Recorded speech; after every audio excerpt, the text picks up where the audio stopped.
உங்களுக்கு ஒரு குட்டி சிரிப்பு கதை சொல்ல வந்திருக்கிறேங்க. ஒரு வாத்தியார் இருந்தாருங்களாம். அவர் கணக்கு வாத்தியாருங்களாம். ரொம்ப நல்லவருங்களாம், வல்லவருங்களாம் கணக்குல. எளிமையா பசங்களுக்கு கணக்கு சொல்லி தருவாருங்களாம்.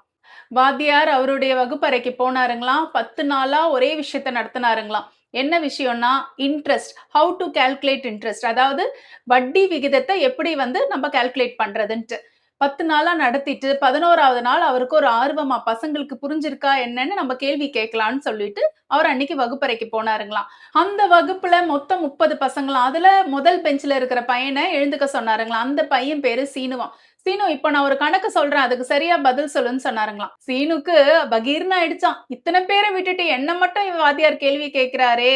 மனசுல பயத்த வச்சுக்கிட்டு வெளிய காட்டிக்காம சரின்னு தலையாட்டினானாம். சீனு கிட்ட வாத்தியார் கேள்வி கேட்க ஆரம்பிச்சாருங்களாம். சீனு, நல்லா கேட்டுக்கோ. உங்க அப்பாக்கு நான் ரூ. 5000 கடன் தரேன். ரூ. 1000க்கு ரூ. 100 வட்டி விகிதம். இப்போ உங்க அப்பா ஒரு வருஷம் முடியிற நேரத்துல எவ்வளவு வட்டி இந்த ரூ. 5000க்கு எனக்கு தருவாரு? சொல்லு பாக்கலாம். அப்படின்னு கேட்டாருங்களாம். அதுக்கு நம்ம சீனு சொன்னானா, "ஒண்ணுமே கிடையாது சார்" அப்படின்னு சொன்னானாம். உடனே வாத்தியாரு தலையிலேயே அடிச்சுக்கிட்டாராம். "எத்தன நாளா உங்களுக்கு நான் பாடம் சொல்லிக் குடுத்தேன். ஒண்ணுமே புரியலையா?"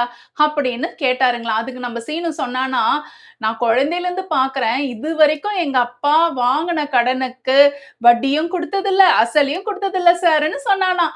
என்னங்க, உங்களுக்கு இந்த குட்டி சிரிப்பு கதை பிடிச்சிருக்கும்னு நெனைக்கிறேன். அடுத்த சிரிப்பு கதையில உங்கள சந்திக்கிறேன். நன்றி, வணக்கம்.